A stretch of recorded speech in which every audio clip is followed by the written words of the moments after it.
Hello there guys, RMP792 here. Sorry I haven't made one of these vlogs for a while, but it's been a bit weird recently.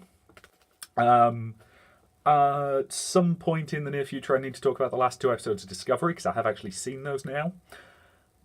But for this vlog, I'm going to talk about Justice League. And here's the thing. A little backstory. I had been intending to go see Justice League at its midnight screening, on the first day it was out. I had arranged with a friend of mine who works at the cinema. It's Jake. You've seen him on the channel in the first Discovery vlog, and that was all well and good. And we figured we'd get together the night before. We would drink copious quantities of booze, and we'd watch Batman v Superman in a "oh God, why are we doing this to ourselves" kind of way. About, 20 minutes in, when I'm about one glass of wine down, I start to feel a bit ill. Stomach feels a little upset, so I think, okay, I think I'm just going to nip to the loo. So I head upstairs, and I'm in the bathroom for about 30 seconds to a minute, when I suddenly go, oh boy, turn around, and lift up the lid, and vomit the entire contents of my stomach into the toilet. And that happened again about 10 minutes later. Now, granted, there wasn't a lot left in my stomach at that point, but yes. So, Batman v Superman was bad enough that it made me throw up for 12 straight hours. This is an actual thing that happened. I started throwing up at probably about 6 o'clock, and I called 111, which, if you're not British, is a non-emergency version of 999. You can basically call them up and say, I'm ill, what should I do about it? And in this case, I rang them up at about 5 in the morning because I'd been up and down the entire night, just sort of throwing up about once every hour or so, which was impressive because at that point I had nothing in my stomach. It got to the point where I was feeling really dehydrated because of how much I'd thrown up. So I drank myself a glass of water, and then 2 minutes later it came straight back up. So that was not fun. So I rang 111 at about 5 o'clock in the morning, and they got me an appointment later that day at my local GP's, and I went and saw him, and he basically was, you've got some sort of hideous stomach bug. Here's some anti-sickness pills, here's some, stuff you can take that'll hopefully, keep your electrolytes up, and it should burn itself out in a day or two, and it did, for the record. I'm absolutely fine now. But I didn't eat anything for 3 straight days. So that was fun. But yes, Batman v Superman was so bad it made me throw up for 12 straight hours. Which also meant I missed the midnight screening, which was annoying. So I ended up seeing it tail end of last week. I probably should have got this vlog out before now, but again, there was stuff going on and I didn't have time to record it. Wow, it's really cold in this room right now. Joys of a room with lots of windows, and anyway. So, yeah, so as you may be aware, I didn't like Batman v Superman. Man of Steel was very flawed. I haven't even bothered watching Suicide Squad, and Wonder Woman was really, really, really, really good. I have actually done a full vlog on Wonder Woman if you want to watch it. So that was an indication that they were kind of heading in the right direction, but let's be honest, Zack Snyder was kind of the guy who bollocked everything up in the first place with Man of Steel, and then he made it worse with Batman v Superman. So, a Justice League directed movie directed by him was not exactly going to be, something I was looking forward to. Then, of course, he got taken off the project for various reasons, which, include the fact that one of his child killed themselves. And I'm not going to talk about that because that's not something I'm qualified to talk about.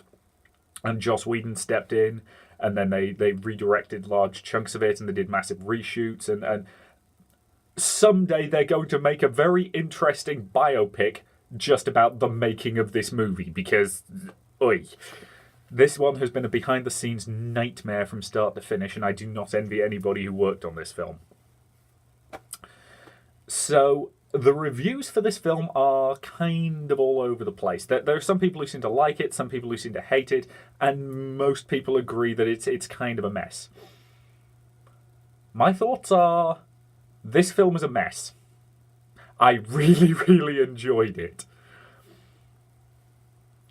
I'm a DC nerd, and the thing is, when I came out of it with Jake, because he watched it with me, he'd already seen it at the midnight screening, but when I finally got around to seeing it, he watched it with me.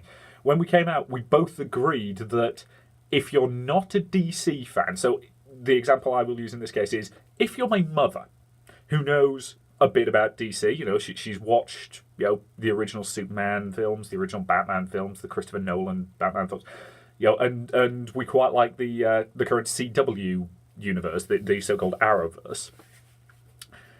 So she knows a reasonable amount, but she's never read a comic book or anything like that, or she's not like me who has a giant sort of book of DC stuff upstairs. Actually, she bought me that book, so that was a Christmas present a few years back. But so someone with sort of passable to middling knowledge will not get as much out of this film as a proper DC nerd will, because there's all sorts of weird little quirks and mentions that people won't understand, and but no, overall this movie is a colossal step in the right direction, tonally speaking, for this cinematic franchise. However, given its box office pull, I don't know how God knows what the hell's going to happen from here. We're probably going to get Aquaman, because that's like 50%. That's largely made at this point from what we know. The Shazam movie that's supposed to be coming out in 2019, maybe, because they did just cast Shazam himself with what's his name from Chuck, the main character. No, blanking on the actor's name. As Shazam. The tricky part about Shazam is going to be casting Billy Batson, because, of course, child actors are notoriously kind of, sometimes they're really good, sometimes they're really bad, and they tend not to have much middle ground. And Billy Batson is kind of hard to get right, because he's a child who turns into a superhero. It's tricky. Though, as I say, the Zachary Levi, that's the name I was searching for. I think he could actually be pretty good as Shazam, because I reckon he could do a decent job interpreting that incredibly naive child in a grown-up man's body kind of thing. He'll have to beef up a bit, because Shazam is supposed to be fairly beefy, but that's not that difficult, relatively speaking. They've got trainers in Hollywood who can beat you into shape. I mean, if you look at the difference between of Chris Hemsworth between something like Cabin in the Woods or his appearance in Star Trek 09 and how he appears as Thor, there is a notable difference. He beefed up a lot for that role, and fine, it's perfectly doable. So that might happen, and Wonder Woman 2 is pretty much guaranteed to happen, and supposedly they might be trying to reboot the whole universe by making the Flash story a Flashpoint story. WB is in full-on damage control at the moment, trying to figure out where the hell they go from here. And I want more of this universe, because finally they were taking steps in the right direction in terms of the tone. But if you're a DC fan, I can strongly recommend this movie to you. It's got its problems. It's got a lot of problems. But it's got enough good moments that I can recommend it. Simple as. So now let's get into the nitty-gritty and get into the spoilers. So if you haven't seen it yet and you think you might want to, go watch it. It's not as bad as a lot of people are saying. It's got, again, problems. Many problems. But I enjoyed it. I would happily watch it again. So, the first scene of this movie is freaky.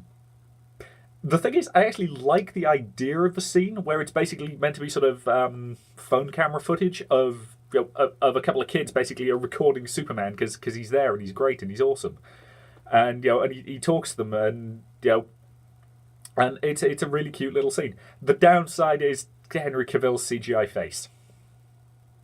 Yeah, I've got to be honest. Who is it who's making the next Mission Impossible? Is it Paramount? Whoever it is, you guys were being petty when you didn't let Henry Cavill shave to go back for the thing. It's not that difficult to regrow a mustache. or hell, even just, paste one on. We've had makeup for fake mustaches and fake beards for a long, long time, whereas going the other way is so much more difficult. So yeah, you were being kind of petty by not letting him do it. So yeah, Henry Cavill's CGI face in that opening scene actually made me go. I literally did that in the cinema. So that was not good. But throughout the rest of the film, I didn't really notice it that much. I don't know what it was about that initial shot. Actually, weirdly, the thing it really reminded me of is Tron Legacy. If you've seen that, one of the opening scene of that has CGI de-aged Jeff Bridges, and for some reason, it mostly works throughout the rest of the movie. Probably because he's playing a sort of evil computer doppelganger, so the fact that there's something just slightly off about his face actually kind of works. Whereas in that first scene, it's freaky. So yeah, that technology is getting there, but it ain't there yet, is what I will say. So yeah, and yeah, that scene is kind of freaky. It's a good scene in principle, but yeah, Henry Cavill's CGI face kind of messes with it. The rest of the film is clearly trying to ignore Batman v Superman totally, while sort of keeping it canon, insofar as the way that they talk about Superman implies we've got a completely different universe to what we'd actually had.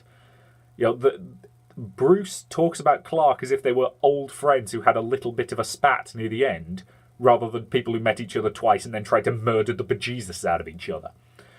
So, bit of retconning going on there. But the principle of Bruce trying to bring together the League because he knows something's coming, I'm still not entirely sure how he knew something was coming, insofar as, Lex told him, but Lex was bananas. I mean, Lex was completely cuckoo for Cocoa Puffs at the end of Batman v Superman, so I wouldn't have listened to a damn word he said.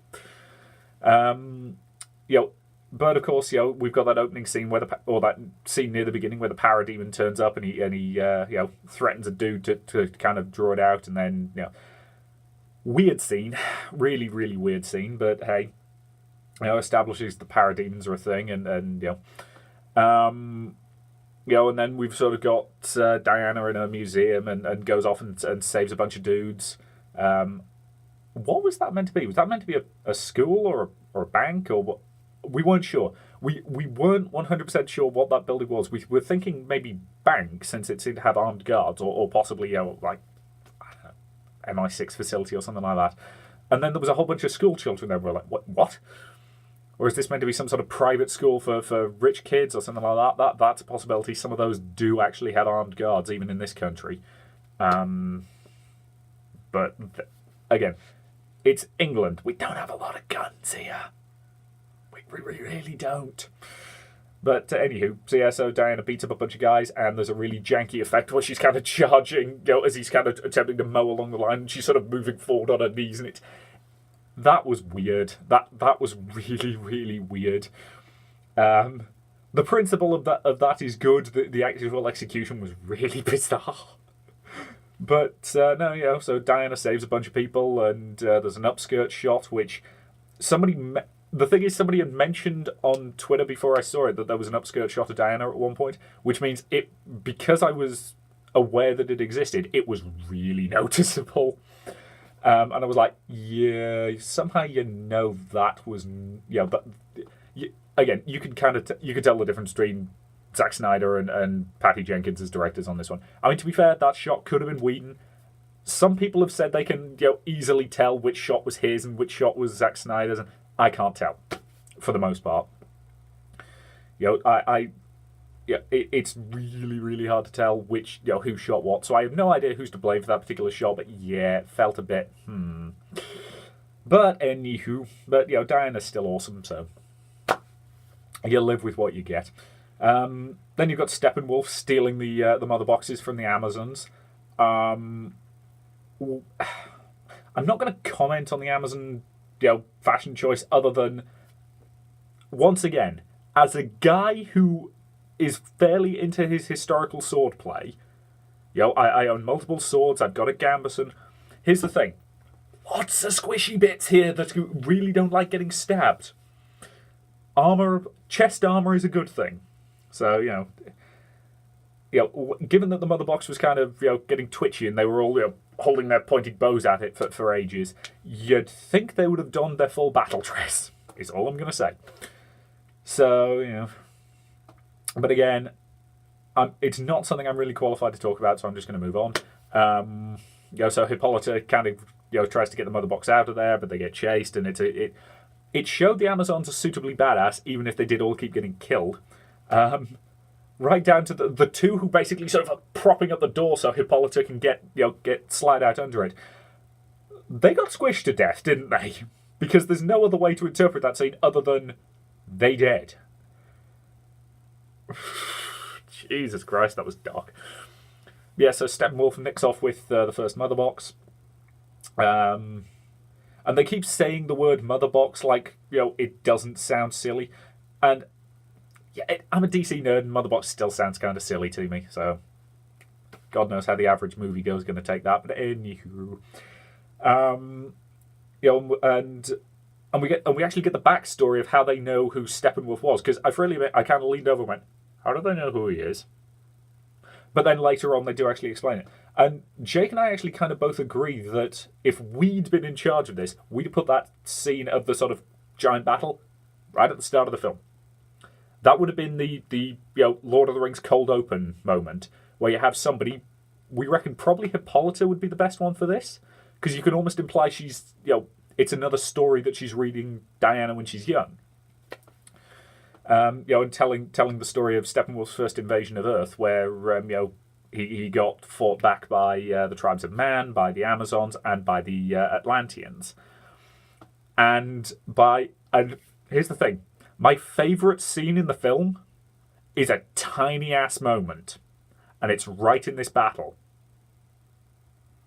It's the specific moment where she says something along the line, and sort of help from beyond the stars, and you see a lantern fighting alongside them, and I'm just like, Green Lanterns, yes! I had a proper nerd freak out there, I'm so sorry.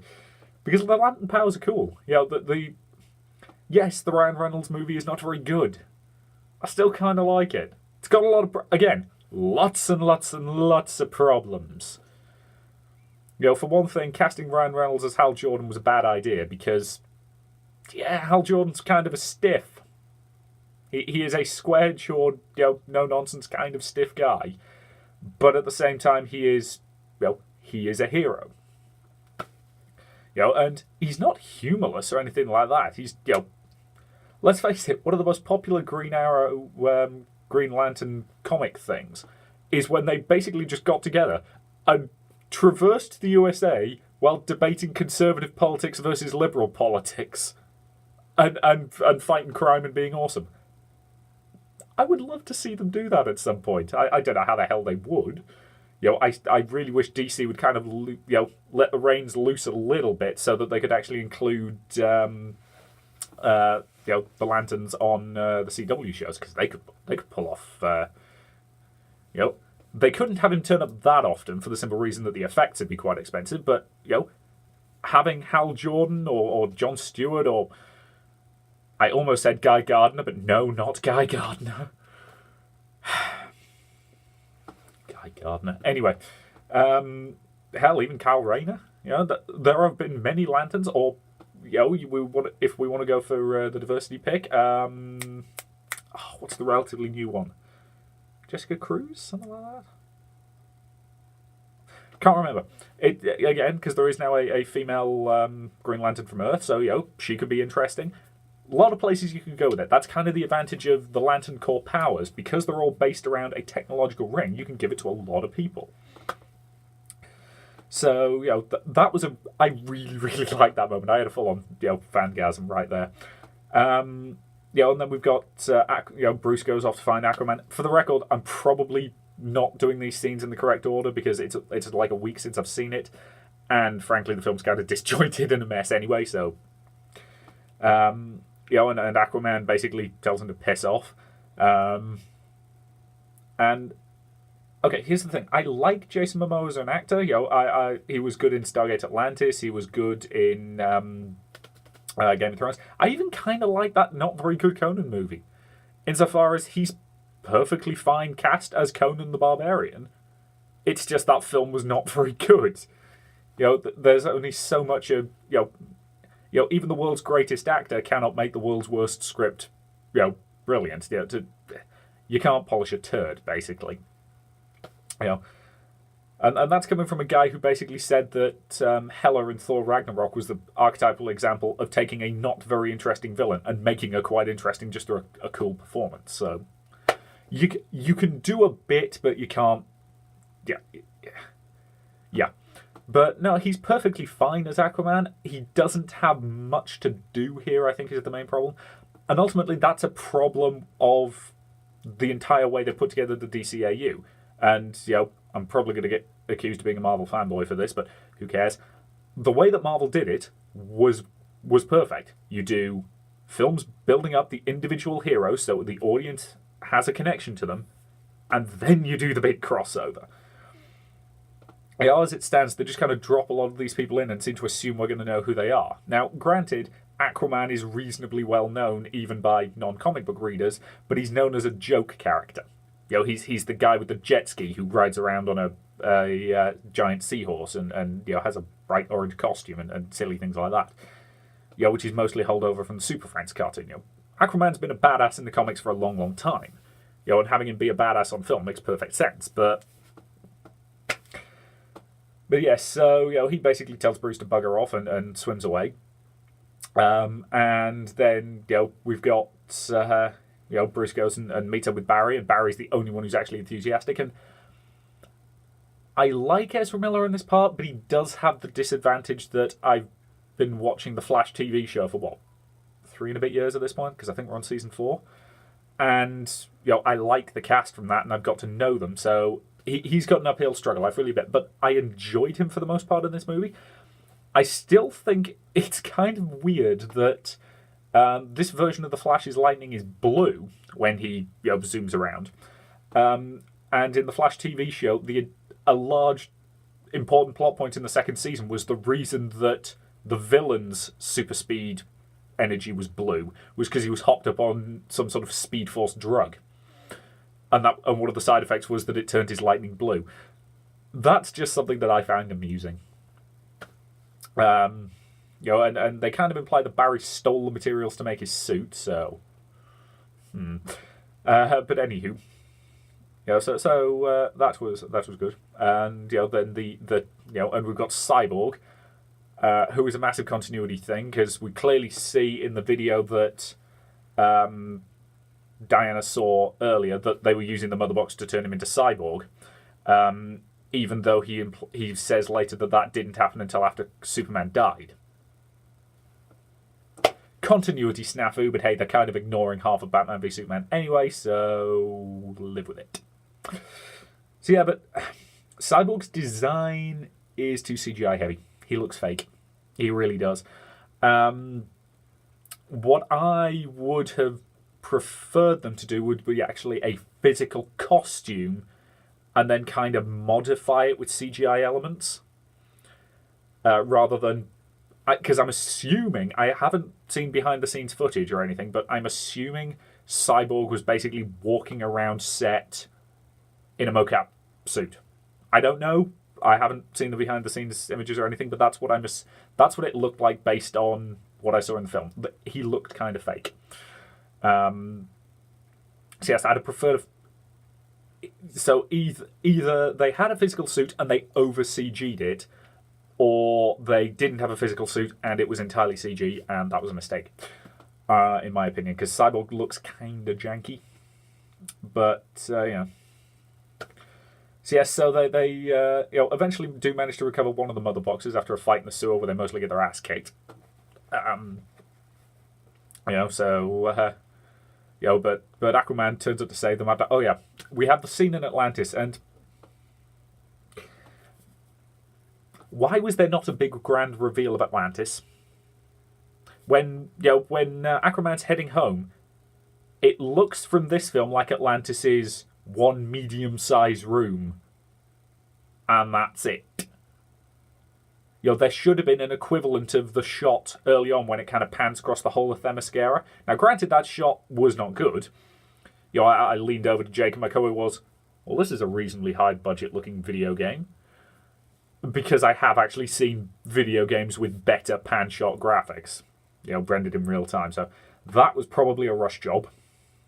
And you can definitely see a lot of scenes in this movie where they're kind of rushing and things like that. So yeah, that I was not happy with that shot, but yeah. But yeah, why was there not some grand reveal of Atlantis? There really should have been. I mean, hell, there's almost certainly going to be one in the upcoming Aquaman movie. Pinch the footage. I'm sure they won't mind. Or if they are just saving the grand reveal of Atlantis for that movie, it lessens this one. Amber Heard as Mira was fine, but again, if you don't know who Mira is, that scene was kind of meaningless. So we'll see where they're going from there. I kind of like the fact that Steppenwolf's trying to get the mother box, and she's just like, nope, screw you. Just gets rid of all the water, so he just sort of plummets to the ground. That's cool. That was pretty awesome because Mira can control water like that. So, and it felt like there needed to be more of a sort of suiting up montage for Aquaman because he basically says, I need something from you. If you want me to go and do this, I'll need something. And then later he just turns up and he's got his armor and his new quintant. Yeah, it's a quintant because it's a trident with 5 points. It's a quintant. And don't get me wrong, it's cool. They have outright said that that's not the trident of the Atlantean kings because he's not really the king at this point, so he doesn't get to have the trident of kings, which is fair enough. I'm okay with that. So it's more a sort of general purpose warrior's weapon rather than the special the trident of kings. So I'm okay with that, but that could have been clarified in the actual movie rather than the behind the scenes stuff. Then they've had the fight in the sewer. So at this point, Steppenwolf has 2 of the mother boxes and they've got 1, and they decide they're going to use it to bring Clark back to life. Okay, the fact that you think you can do that, okay, magic techno bullshit science, but hey, if it gets Clark back, I'm just going to go with it.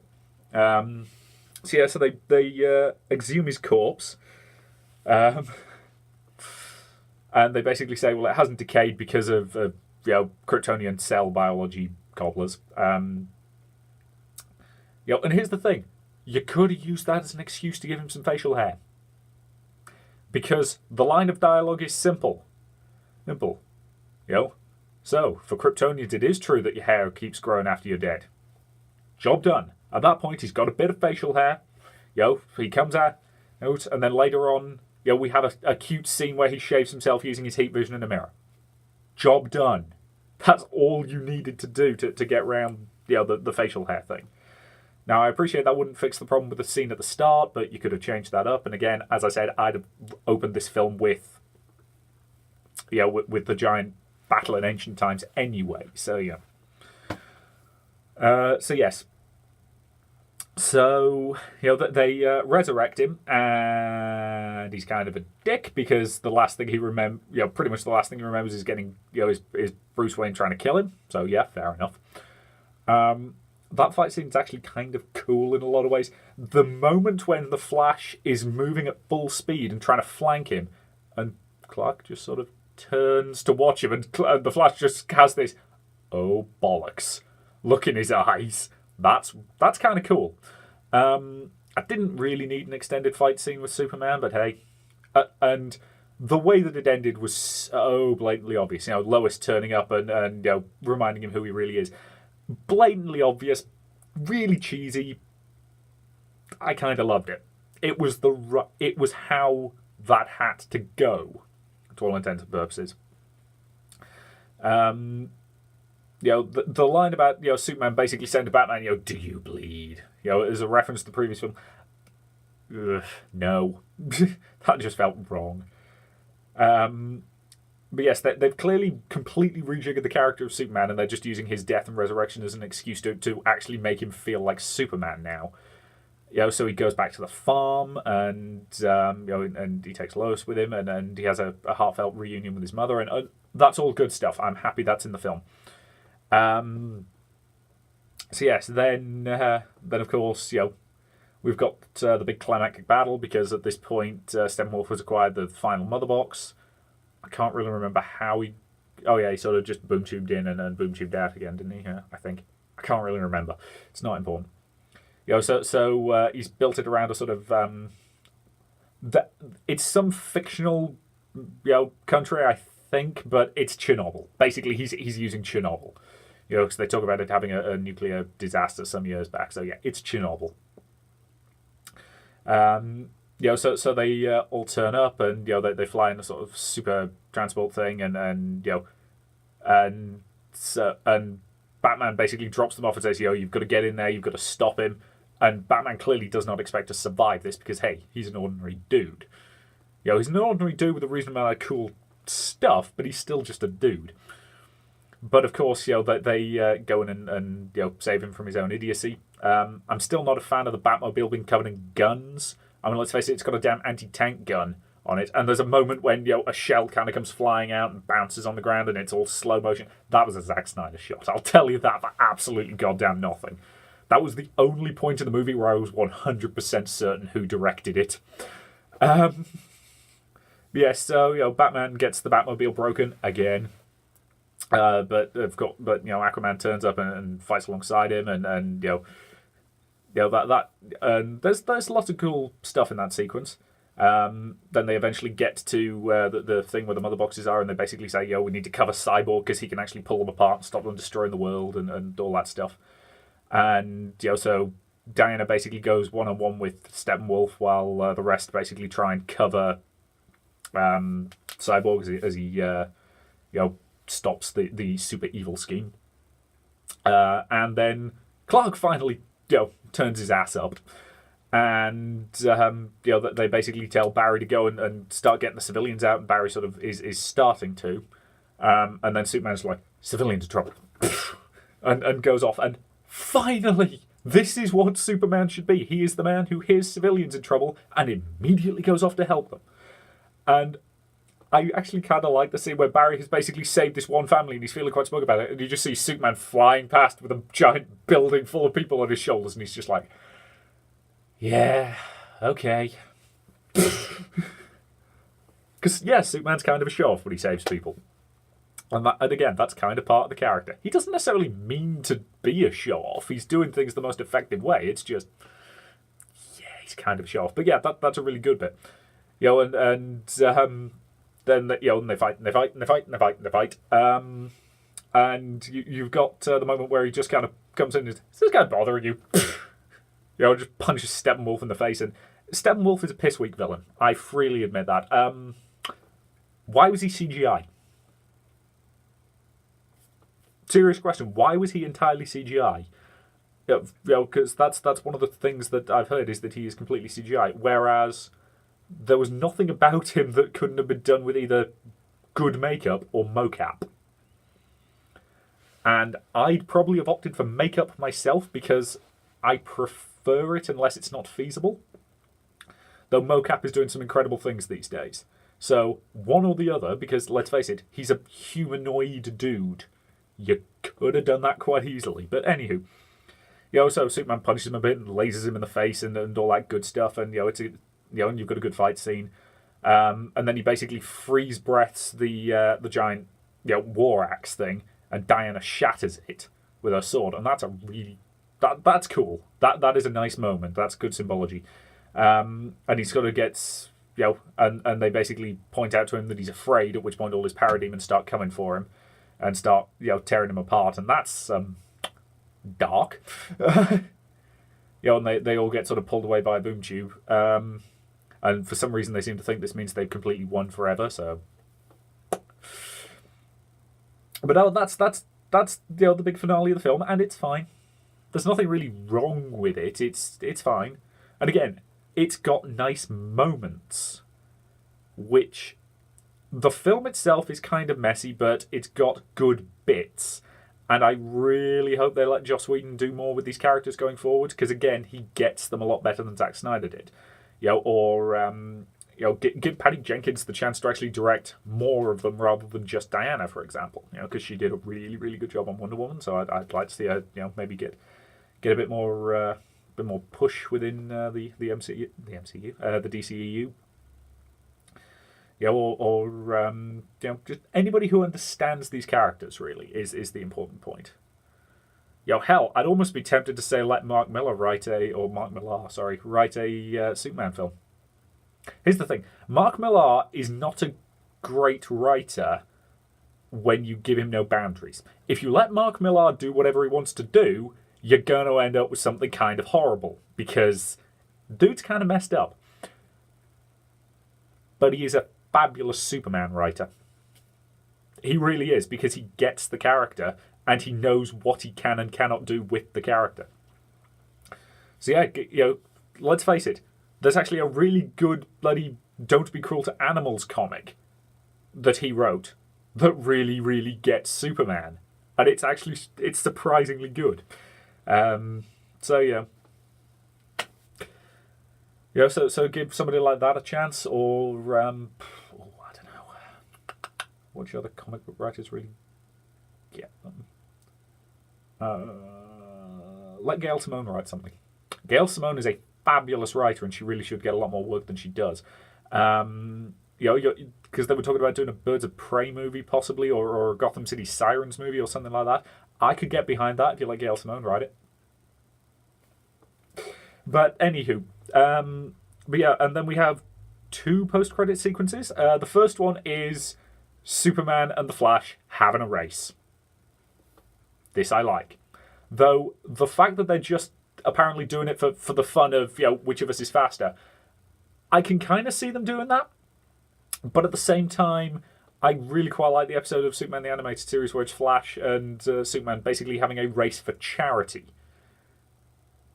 So they're basically doing, to all intents and purposes, a sponsored bunch of times around the world for charity.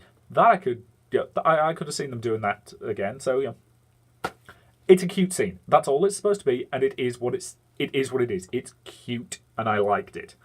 The last scene in the movie is a tease, and the thing is, I'm enough of a DC nerd that when we saw a shot from the back of a guy with a katana on his back, I'm like, oh, hello, Deathstroke.